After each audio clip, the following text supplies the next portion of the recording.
Eulóxio López Gutiérrez. Nacín en Guntín de Pallares, en Lugo, un concello entre Monterroso e a capital de Lugo.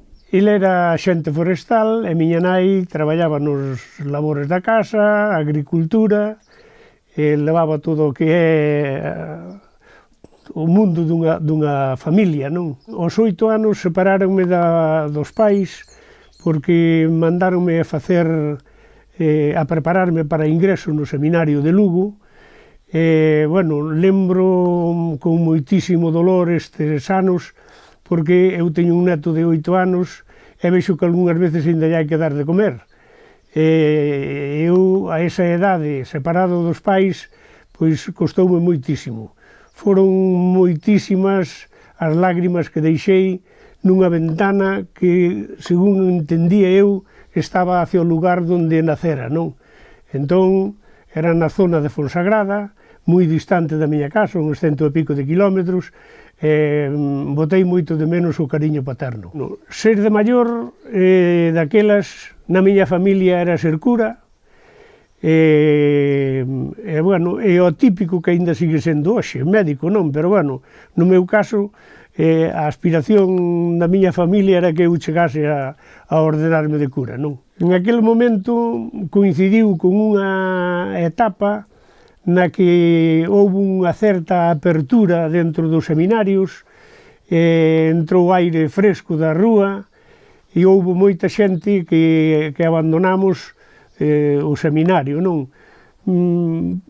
Pois sin un motivo concreto, pero bueno, que sentías que a vida non debía de circular por aí, porque había moitas creencias nas que ti non comulgabas con elas, e entonces, pois, bueno, decidimos abandonar, non? Destacaría, por un lado, o compañerismo que había, que normalmente nestes internados, pois sempre, bueno, existe, digamos, un compadreo, non, entre os alumnos, e despois a disciplina que había, que hoxe non se entendería, desde logo, e o que si valoro moito é a formación que se impartía nos seminarios. Era unha formación non soamente, digamos, memorística de contidos, senón unha formación ética, social, de un gran contido humano, non? Entón, para min, pois é o fundamental de toda esa época, non? Estar absorbendo toda esa forma de traballar, esa forma que, aínda que estaba revestida de conceptos moi raros, non? Porque non cabe duda de que a religión está mezclada de fantasías, pois ten unha parte, si se quere recoller polo menos, ten unha parte humana, social moi importante, non? Ese sentido de compañerismo, de humanidade e tal que se impartía é moi importante. Presenteime a que sabía unha reválida en sexto, presenteime a esa reválida no Instituto de Lugo, que había un instituto solamente en toda a provincia de Lugo, e aprobei a reválida e ingresei no magisterio na promoción de 1967, que consistía en 2 anos de carreira teórica e 1 ano de prácticas nas escolas. Collías a práctica que levabas a cabo nas escolas con mestres con experiencia e todo eso, que iso é fundamental. Eu, desde logo, o que se vai a dedicar ao ensino, entendo que tiña que ir por aí, é dicir, facer unhas prácticas, un ano de prácticas, en aquel momento estaban remuneradas, un ano de prácticas en contacto coa escola e con profesionales con experiencia, todo eso, porque o ensino é moi complicado, non é solamente o impartir conceptos, senón tes que transmitilos, tes que impartirlos de tal maneira que a xente os asimile perfectamente, non? Entonces, iso é complicado, o que se chama didáctica do ensino, non? A pedagogía.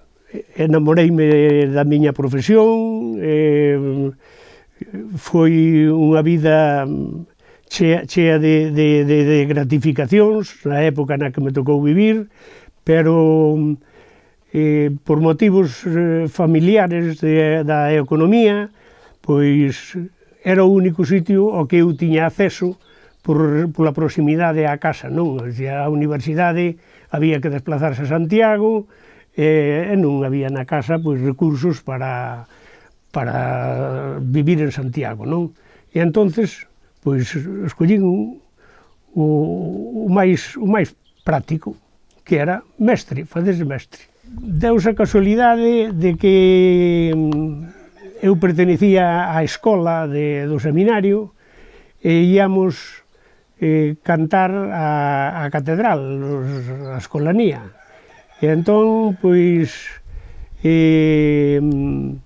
coincidiu que había un compañeiro que tamén estaba na escola, que tiña unha irmá, que normalmente iba a velo todos os días ali, que íbamos a cantar a catedral, pois iba ela a visitar o irmán, non? Víanse ali e tal, saludábanse simplemente tal.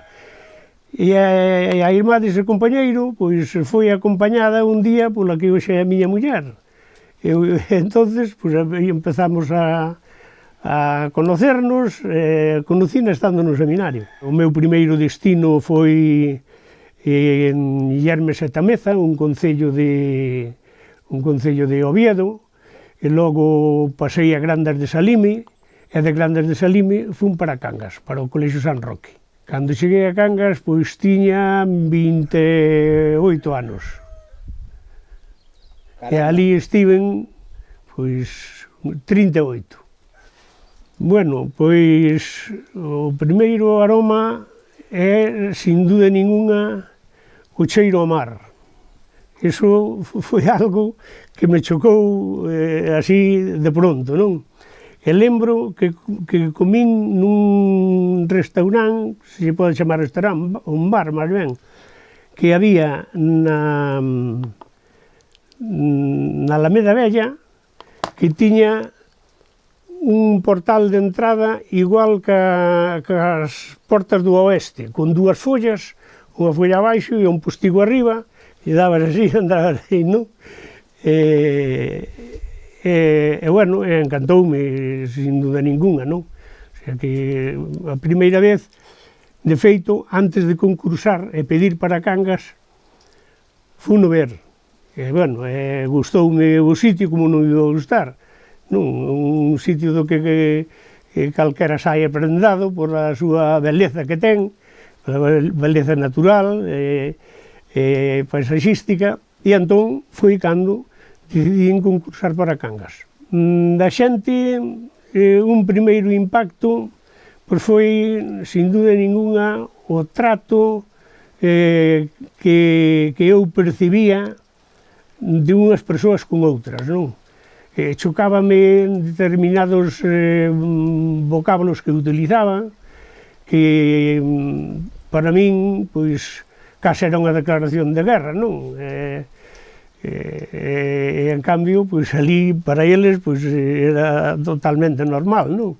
Andas abollado, algo que aquí no interior ten un significado totalmente distinto. En cambio, ali, andas de paseo, vas dun lado por outro, andas abollado, e dixe, mira, me dixe, como dixe, ando abollado. E, bueno, estas cousas, non? Logo, pois, notei a diferencia que existe, unha xente moito máis aberta, unha xente espontánea, que non cabe dúda de que, bueno, calquer cuestión que houbera, pois plantexaban xa abertamente.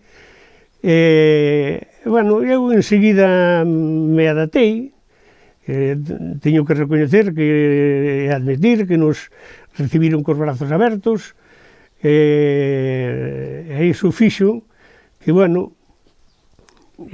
con posterioridade nós procuramos poñer tamén o noso gran de area para que Cangas fose unha referencia non solamente a nivel do Morrazo, senón a nivel galego, non?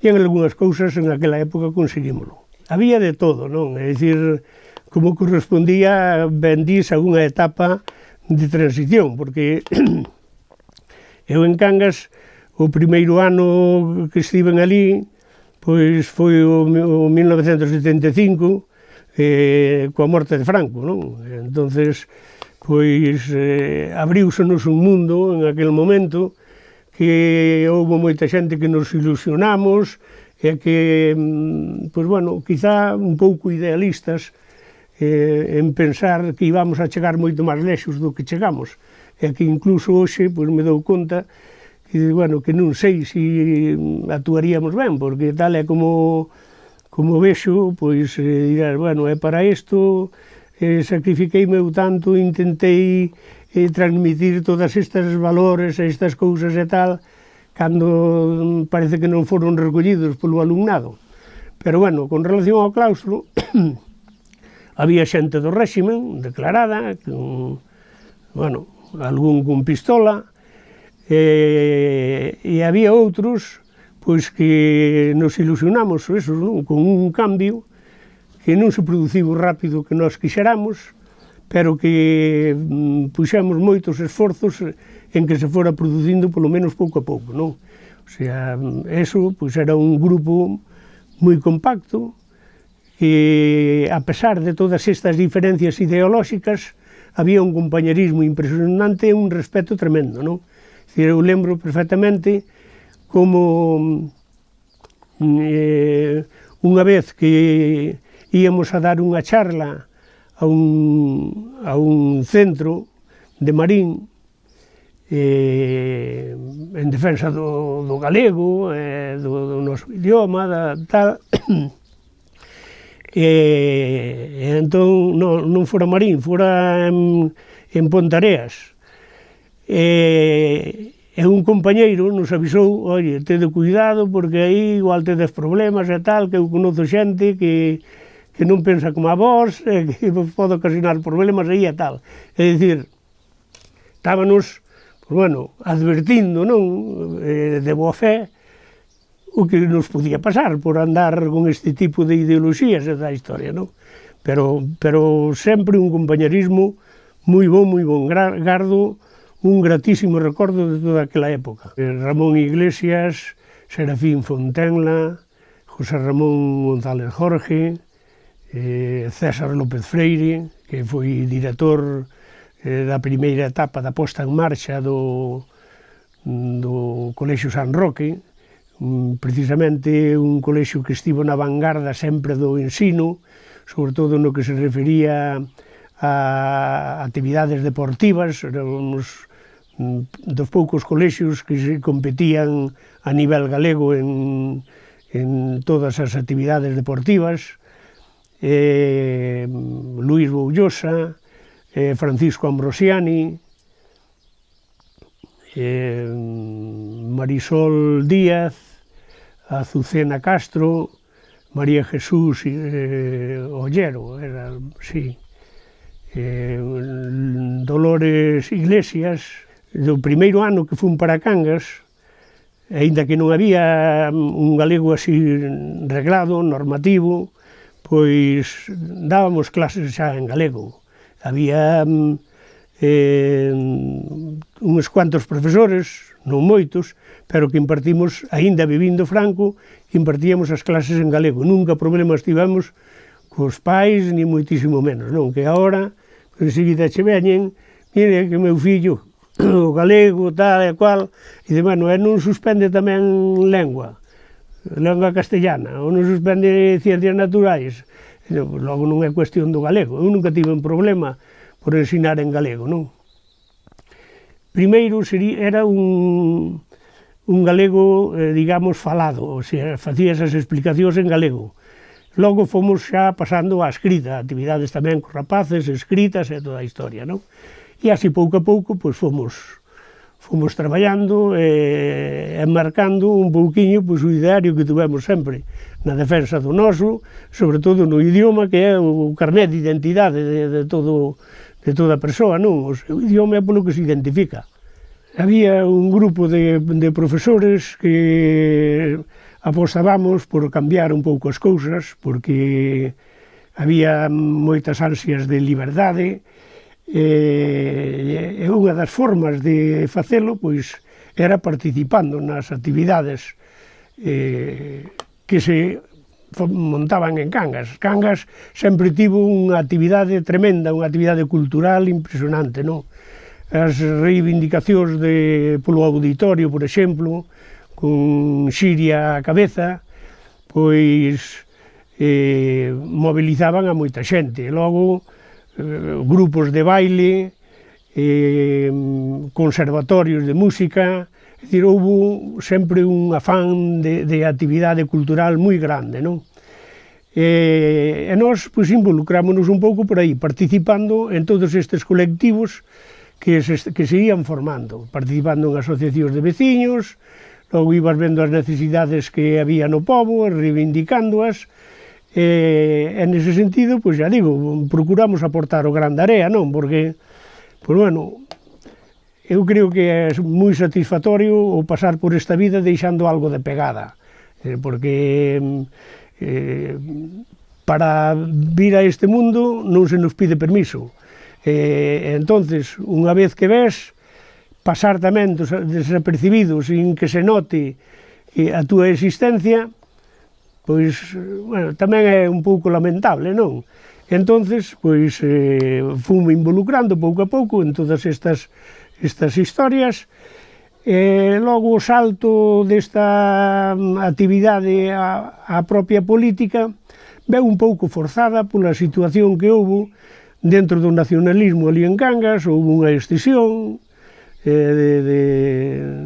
do que daquelas era o Bloque Nacional Popular Galego, entonces quedou sin representación ali na localidade de Cangas, e uns cuantos compañeiros, pois, bueno, empurráronme a que tiña que dar un paso ao frente, e efectivamente, pois, foi cando me involucrei xa directamente na política, non? Xoán Chillón, Manuel Álvarez, Estanislao Sotelo, Pepe Antepazo, bueno, Lao Sotelo, en fin, un grupo de xente que se movía ideolóxicamente en torno ao nacionalismo, non? Que non estaban de acordo coa radicalidade que collera a extinción do ENG en aquel momento, e entonces, pois, bueno, alguén lle tiña que tocar, e tocoume a min. Bueno, nesas primeiras eleccións, nós acadamos 2 concelleiros, bueno, foi un mundo totalmente novo, porque, bueno, eu sempre que me involucrei en algo, pois procuraba, ben ou mal, pero procuraba apostar a fondo por sacar adiante as cuestións, non? E entonces, pois, o primeiro paso que demos foi documentarnos. E que documentarnos a nivel legislativo, todo o funcionamento do Concello, o regulamento do funcionamento, e logo, pois, traballando nese campo, había que ser a conexión entre o que é a política e o que son as necesidades dos veciños, non? Entonces, procurabas, pois, levar a través de mocións que presentabas ao pleno da corporación as propostas que che facían os veciños, non? E traballando con eles, pouco a pouco, con moito traballo. Eu lembro que facíamos reunións nos bares de Pinténs, de Vilariño, de Nerga, de tal, e ao mellor, pois, ibanche 2 ou 3 persoas a escoitar, non? Pero, bueno, era un traballo que se facía, que hoxe faise todo, pois, a través de internet, con unha propaganda, contratas a unha empresa que poña por aí os cartazos e todo iso, e daquelas, pois, facíamoslo todo porque era o que tocaba, non? En base a ese moito esforzo, pois, bueno, foronse conseguindo cousas, entre elas, pois, chegar á alcaldía de Cangas. Cando eu estive na alcaldía, éramos 4 grupos no goberno, un cuatripartito, que nunca se volveu a dar. Xamais dos 4 grupos que formábamos o goberno municipal, solamente unha vez un grupo votou en contra dunha proposta, que ademais non é que fora unha tontería, pero bueno, non era unha cousa tan relevante para o povo, que era simplemente como se ampliaba o Parque da Música da Alameda Vella. Uns optábamos por manterlle a superficie que tiña, e outros por ampliálo, porque ali tocaba a banda de música e toda a historia, non? E entonces había algúns que considerábamos que aquilo era unha cousa patrimonial, representante histórica ali no pobo de Cangas e toda a historia, que había que conservarlo como estaba, non? Outros, pensando en que a banda iba a seguir tocando ali, pois pedían ampliálo máis. E foi o único detalle, pero a banda, pois, a partir de aí, poucas veces volveu a subirse ali ao palco para tocar, non? Pero foi o único tema no que discrepamos. Xamais houve outra cuestión na que uns foramos por un lado e outros por outro. E agora, solamente dos grupos políticos son incapaces de entenderse. Entón, é algo que non entendo. Falta diálogo, falta comunicación. É certo que o contacto cos grupos era continuo e, ademais, antes de levar as cousas, había tanto traballo de diálogo fora das reunións como logo nas reunións, non? Pero outro tema que penso eu que é un motivo fundamental é que a esquerda é moito máis exixente consigo mismo que o que é a dereita. A dereita confórmase moito máis, móvese máis por un caudillismo, por unha defensa da persoa, equivóquese ou non se equivoque, pero siguen obedecendo e siguen manténdolle ese voto fiel. En cambio, a esquerda é moito máis crítica. En canto unha persoa fai calquera actuación que non estea conforme ao seu modo de ver,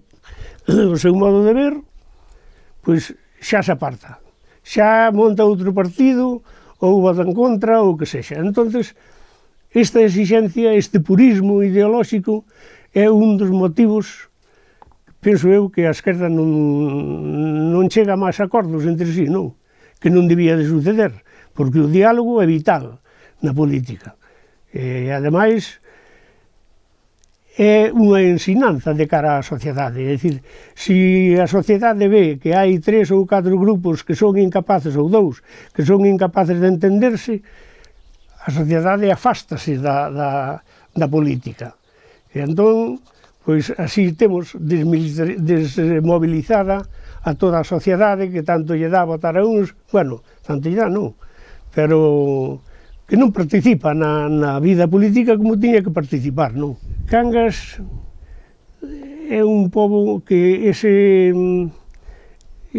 extroversión que ten a xente leva moitas veces a un certo seguidismo, non? De xente que vai aparecendo como líder. Basta con que moitas veces haxa un pequeno detalle pois para que a xente se volque. En realidade, o tema da contribución, que foi o causante naquele momento do IBI, non? A suba do IBI, pois a día de hoxe non houbera sucedido nada, porque foi moi superior a suba que houbo hai uns anos que a suba que houbo en aquel momento. E, en cambio, agora non protestou ninguén. Que Cangas quedou un pouco queimada porque foi unha problemática que se estendeu ás propias familias, que provocou a separación de moitas familias e que a xente se deu conta de que non debera de suceder eso. Pois non o sei, pero o certo é que houbo situacións que exixirían un revulsivo moito máis grande co que houbo polo tema da contribución en aquel momento que non houbo agora, non? Entón, eu penso que aí é onde estivo un pouquiño a cousa. Uns líderes políticos que por un lado, como tiñan maioría, pois podían facer o que lles dera gana sin escoitar para nada ao povo, e por outro lado, pois outros líderes que conseguiron mobilizar a determinados grupos totalmente opostos, como era o Partido Popular e como era a Frente Popular Galega, que estiveron o Bloque en aquel momento mantivos un pouco ao marxen, pois se xuntaran para derribar o goberno de Lois Pena, non? Entón xa digo, en aquel momento pois foi esa mecha que encendeu aí algo que respostaba máis que nada quizá a actitude que había desde o goberno municipal, non? Con comportamentos un pouco prepotentes e todos esos que motivaron ese alzamento popular, digamos. Pero bueno, xa te digo que motivos posteriores houbo tan graves como ese como para protestar que non se protestou. Iso pasou en Cangas e non pasou en ningún outro sitio de Galicia. É dicir, un Partido Popular que politizou, utilizou os asesinatos, estou me referindo máis que nada ao Partido Popular de Cangas, que utilizou os asesinatos de ETA para meter unha cuña aí no goberno municipal, non nese cuatripartito. Pois dicindo que, bueno, a verdade é que daquelas a Frente Popular Galega non condenou os atentados, e isto pois motivou que o Partido Popular se volcase nese sentido pois contra a Frente Popular, non? Entón, pois o alcalde quedabanlle dúas posturas.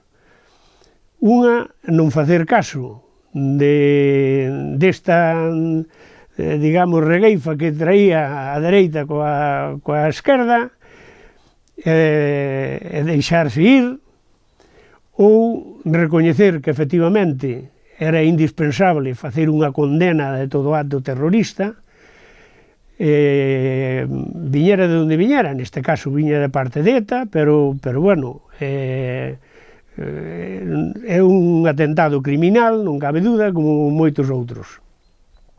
E entonces, pois, si dende o alcalde existía ese rechazo á violencia, pois tiña que exixirlle á Frente Popular Galega que se manifestase en contra desa violencia, non deses asesinatos, cousa que non sucedeu, e entonces, pois, bueno, a alcaldía, a través de un decreto, pois suspendeu das funcións de goberno a Frente Popular Galega, e entón, pois, bueno, para que a cousa non fose, digamos, así parece que ia aposta polos nacionalistas, pois dixo, bueno, queda o Bloque solamente no goberno e os outros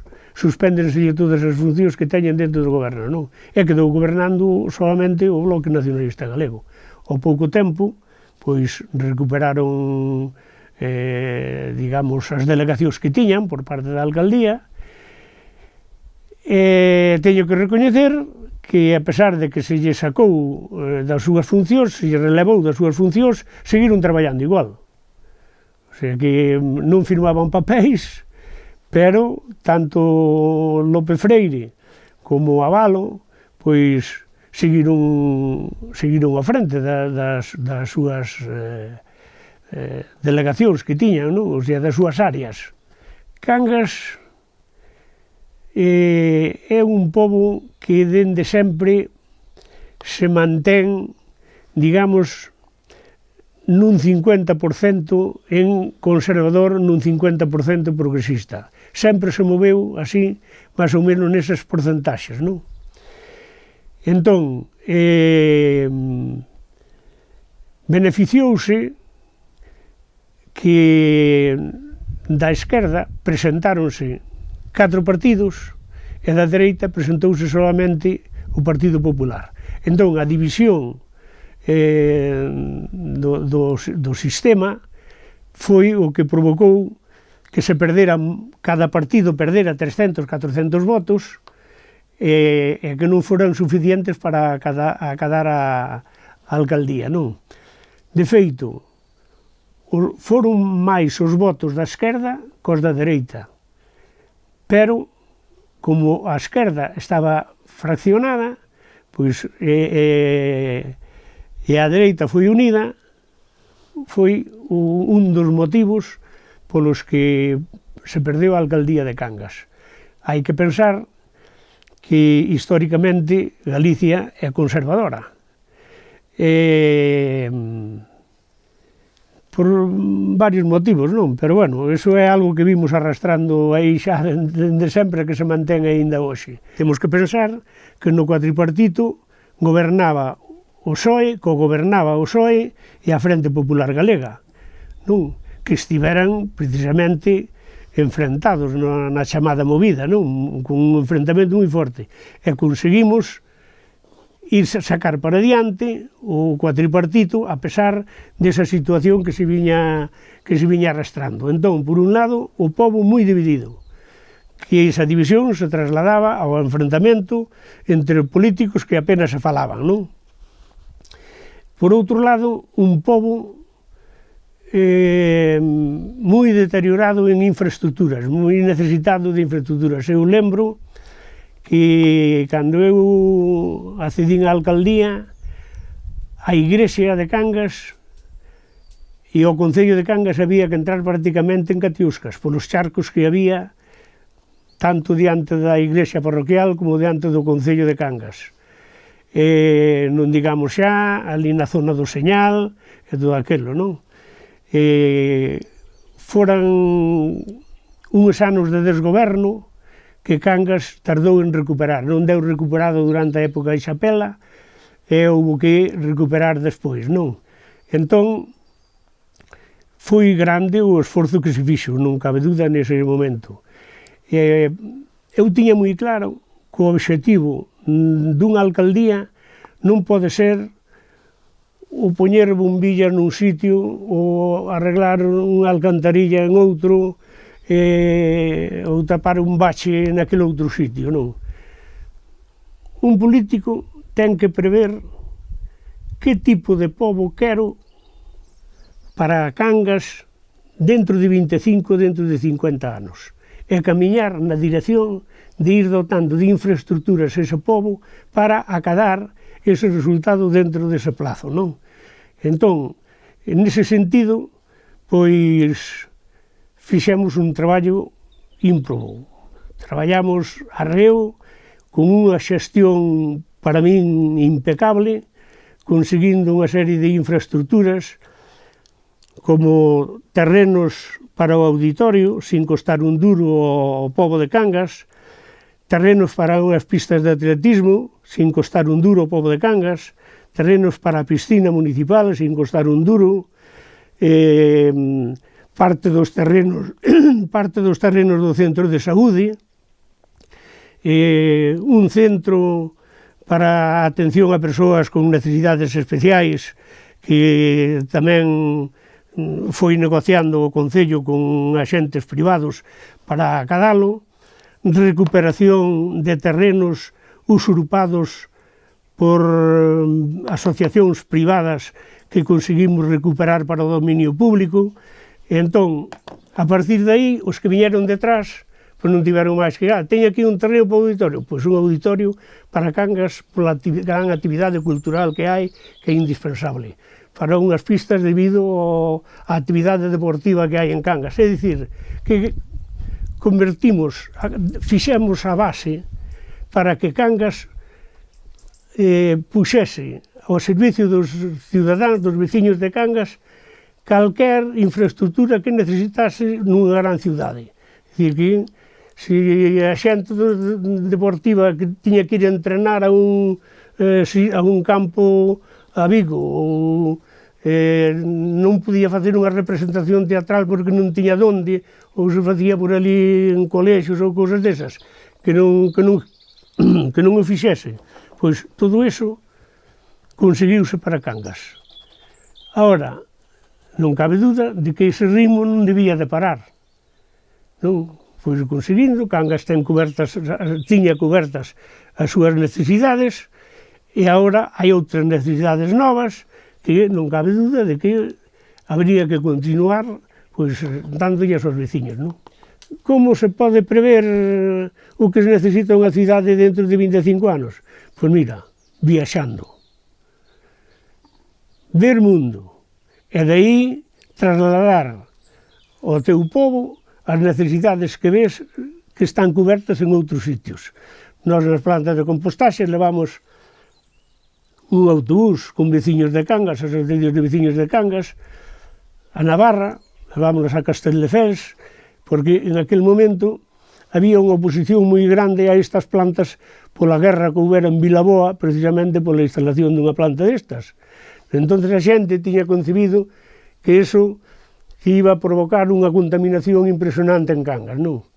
E entón nos dixemos, bueno, como podemos sacar adiante isto cando aquí un concello viciño tivo estes problemas? Pois imos enseñar a xente como é, cal é o resultado. Entón collemos e trasladamos os veciños a eses sitios. E recoñezo que algún concellal do PP, acórdome dun de Marín, que se apuntou tamén, máis que nada, pensando en poder criticar despois, no autobús, veu escribindo unha carta, porque viña ao meu lado no autobús, veu escribindo unha carta para a prensa, manifestando as bonanzas dese proxecto, que era o que había que apostar no Morrazo, e tal, que era a solución, non sei que. Bueno, unha temporada máis tarde, encontreime con eles, e, oye, non vin a túa carta, non me deixaron sacar. Entón, non cabe dúda de que iso era por onde tiña que ir a cousa, non? E, bueno, e como esa, pois, outras calqueras. É dicir, tes a cantidade de atletas que había en Cangas en aquel momento. Donde o Vila de Cangas estaba conseguindo, os rapaces do Vila de Cangas estaban conseguindo medallas en todos os campeonatos que había a nivel galego, a nivel de Estado, e toda a historia. Entonces, iso aquí algo hai que facer para que estes rapaces saian das rúas de andar por aí diante con papelinas e se centren no deporte e camiñen por aquí nesta dirección, non? E entonces, pois, apostamos eso. Primeiro, hai que facerse con terrenos. Eso é a base. Que despois hai o tema político, por desgracia, é certo. No tema do auditorio, tiven que facer 2 proxectos do auditorio, porque o proxecto inicial que se fixo, consensuado cos grupos de teatro que había toda a historia, feito pola Xunta de Cuíña, desapareceu da Xunta. Entonces, bueno, cando eu reclamei, a ver, oye, ese proxecto hai que sacalo a licitación e toda a historia, ese proxecto onde está? Se o tedes vos, se o encargou a Xunta, non estará en turismo, estará en obras públicas, estará... Noutros non apareceu por ninguna consellería o proxecto. Hasta que collín e busquei o teléfono do arquitecto que fixera o proxecto, que era un arquitecto de Ourense, e chameino. Estaba traballando no Porto. Entón, díxome, sí, o proxecto, efectivamente, eu entreguei na Xunta, entregueilles 3 copias, e tal, e se non traes unha copia, teño unha copia. Xo aí podíamos pasar, sin problema ningún. Un día que pasei por Ourense, entregoume o proxecto, e volvín a presentarlo á Xunta. Acórdome que lle levei e puxenlo encima da mesa a Cuíña. E aí tes o proxecto do auditorio, a ver que pega poñedes agora. Bueno, mira, colleu o proxecto, estou así, mira, imos facer aí unha cousa representativa de tal, non sei que, un Google Hey para Cangas. Eso vai ser ou non vai máis. Este proxecto nada, nada. Total, para que? Para que non se puxera a primeira pedra do auditorio estando un alcalde do BNG. Non? Entón, isto é a porquería que hai nas cloacas da política. O mesmo me pasou coas pistas de atletismo. Fixemos o proxecto das pistas de atletismo. Isto sábeno tamén os atletas de Vila de Cangas que me acompañaron cantidade de veces á Secretaría Xeral para o Deporte por este tema, non? Que gracias a eles, porque o alcalde, se non ten xente detrás, tampouco non fai nada. Pero bueno, tendo xente detrás, poñéndose ao lado deles, entonces, porque o político móvese por votos. Entonces, cando un político ve que é un proxecto que ten apoio popular da historia, entón, por aí actúa. Bueno, pois, o proxecto que se fixo das pistas de atletismo presenteino na Secretaría Xeral para o Deporte. Pasou o tempo, cando xamo, oye, cando sacades a licitación ao proxecto? Non, mira, non se pode sacar porque pasan uns cables da luz por arriba e a Dirección Xeral do Deporte, iso sí que nada, iso teno moi claro que de ninguna maneira. Non se pode autorizar un estadio, unhas pistas de atletismo con uns cables así por encima. Non, hai que comprar máis terreno. Bueno, volvome pa Cangas e compramos un terreno, máis terreno para virar un pouco o proxecto e librar unha esquina que era por onde pasaban os cables da luz. Compramos ese terreno que é onde está agora a piscina municipal. Bueno, pois vai mirar agora como están as pistas de atletismo por onde pasan os cables. Pasan por encima das pistas. Agora, estando eu de alcalde, non valía que os cables pasaran por ali. Detrás veu un alcalde do PP e os cables non tiñan importancia, non houve problema ningún con eles. Entón, isto é o que a moita xente que vai desinteresadamente á política o aburre ou asquea. Non? É dicir, que esteas traballando desinteresadamente e que vexas este torpedeo que hai de proxectos interesantes que están pensados solamente no beneficio do povo, pois bótalle un para atrás, non? E di, mira, que vos zurzan. Cando eu accedín á alcaldía, había unha subvención da Xunta para arreglo de camiños. Penso que eran 36 millóns de pesetas naquela, non? Para asfaltado dunhos camiños en Cangas. Entón, pois, bueno, fun ali a San Caetano, dicir, oye, a ver esta subvención que hai aí destes camiños e tal, sí, e tal, bueno, sí, pero nada. Pasaba un tempo, volví a San Caetano, estaba ali co director de obras da Consellería, da Cotó, daquelas, sí, no, tal, non sei que, pero nada.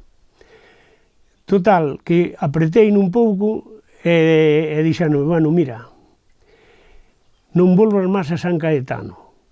Ímonos reunir nunha cafetería nas Galanas. E ali determinamos a ver que viales son, de canto é a subvención e todo eso. E efectivamente dixen, pero eu chegou un momento en que dixen, acórdome que lle comentei a Lope Freire, e dixen, oye, non sei se vaya. Eu, representante dun pobo, que teño aquí un proxecto subvencionado pola Xunta de Galicia e resulta que para sacar ese proxecto adiante teño que andar a escondidas negociando cos ingenieros da Consellería en cafeterías e non podo ir aí á Xunta. Dame ganas de non ir, e dixeme ao alcalde, recolle o que poidas, ti colla a escoba e barra para a casa o que poidas.